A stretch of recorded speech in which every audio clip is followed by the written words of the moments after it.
I've always just thought you gotta kind of invest where you are, right? It seems like the simplest thing to do. It's your own backyard you to get to, and I thought that was the easiest way. And it turns out actually that there's a whole ocean out there. It's a big It's a ocean. big ocean.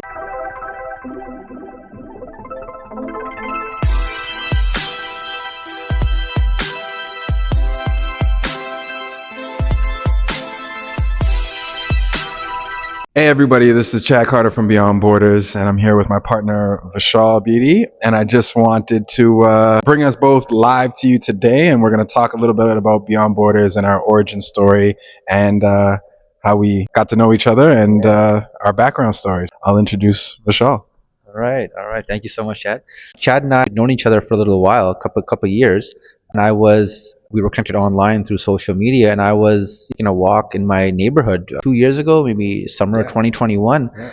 And I was actually interested in looking at real estate rental properties, local to where we are in the GTA, and came across a place, and I saw the price tag for it, and it was a big price tag, and it seemed a little bit too far out of reach, I would say, for what I was able to do.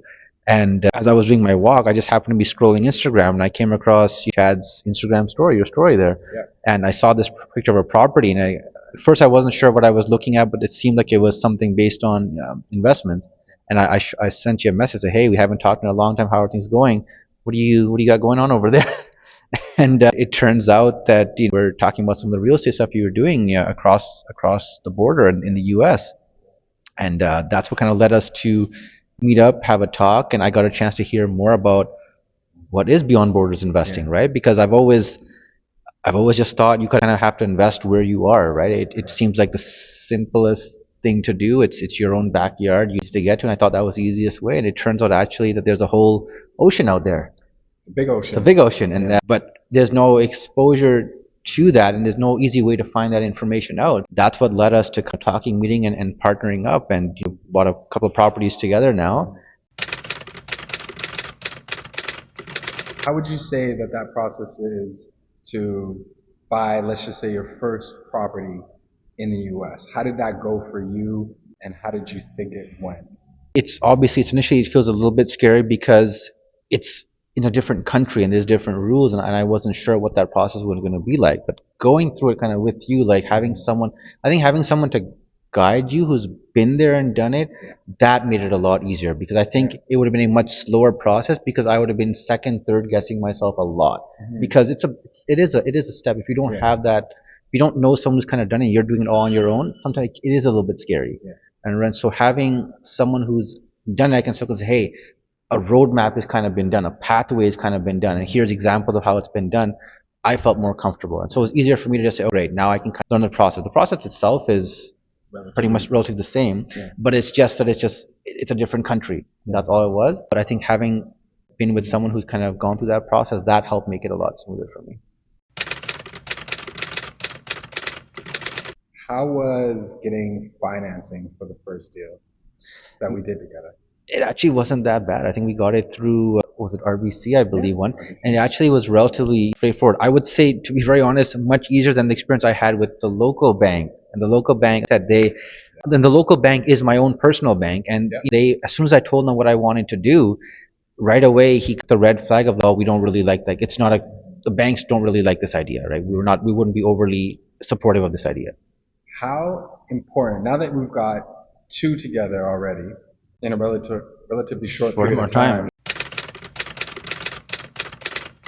how important would you say speed and affordability, two of them together to be able to get it in and out of deals, is in terms of building and growing a portfolio? And how do you think you would be able to move in Toronto or in Canada or Canadian market in comparison to what you've done in the U.S.? It'd be a lot slower, because one is this, I think the price points are significantly different, and so that in of itself is just to get to one is going to be tough.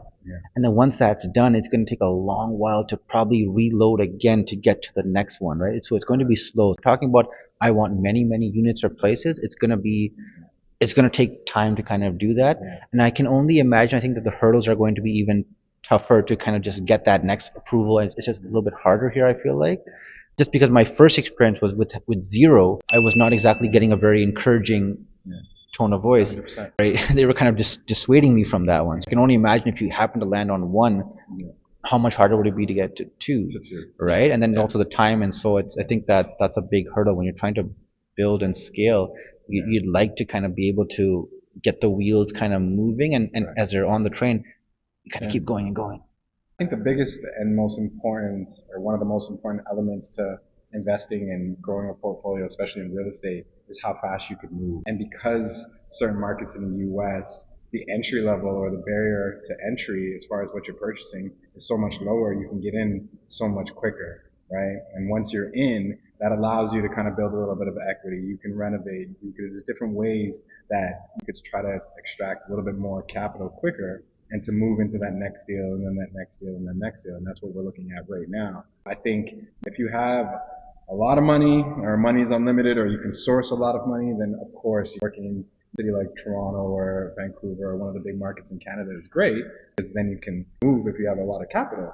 But for most people, most millennials, most people in our circles, that's not the case, right? It's becoming more difficult in general. I think it's super, super important that we can find markets that are a little bit more affordable where you can get in and move a lot faster. You get Yeah. more. You also get more Yeah. for your money. And you get more for your money. At the end of the day, the numbers, they make sense. When Vishal approached me and told me the price point that he was going to buy at in Toronto, and then, what the potential returns are as far as what you could rent it for and how much you can cash flow or not cash flow, the difference is pretty. I could probably we could get three houses for the Go. price of that. So it's almost a 3 for 1. And Yeah. and like I said, I spoke to agents here for a Yeah. while, and they said since 2016 or so, there's no real cash flow right now. It doesn't. It's now it's all a pure. If you can get it, you're holding it for an appreciation type of thing, but you're not getting the monthly cash flow. That stopped Correct. about 6, 7, 8 years ago. So down there, depending on the market that you're in, you can still get cash flow. Even in today's market with today's interest rates, there are deals out there. And I think it's just when you're really looking at it, and we've had a couple properties for a little while now, and you see the little maintenance issues that pop up, right? What you have to fix and repair. And I mean, if your property is not cash flowing anything, that's all coming out of your own pocket, right? So at the end of the day, you want to. Yes, appreciation is a great thing, and some markets are cyclical. They go up and down, and you can really make money at one end, but then you can maybe not make so much as far as appreciation on the other end. But at the same time, is if you have the property that will cash flow for you consistently, any of those issues that come up, at least it's not coming out of your own pocket. You don't have to worry about it, and someone else is paying for that, right? Because it's actually really, really important. You want to keep feeding the beast over and over and over again, which is not really an investment in my books. I think just going to a place where you can have that cash flow. And again, we talked about this one. As you grow, it's like a stock portfolio. You could have some that are cash flow based. You may have one or two that are like appreciation based. You can diversify. Once you've got that, then you can talk about that pyramid, right? And we can do that, right? So you can scale in that way. So go back to Beyond Borders and what we're trying to do and what we stand for. For myself, Beyond Borders represents a company or a brand that's trying to educate individuals on the importance of ownership of property. Obviously, as fast as you can or as soon as you can, so you can start growing. But really, it's just about financial literacy and just trying to help people understand that, hey, listen, we don't have to be scared of the market that's here in the sense of I can't afford this or I can't afford that. There are places that you can afford to get into the market and start sooner. We want to start educating people on how to do that and bringing that to light a little bit more. And we want to be the premier company that's going to help you do that and the premier platform that's going to bring that to light. And like I said, for those people who are scared with the interest rate, that's obviously a big fear for people.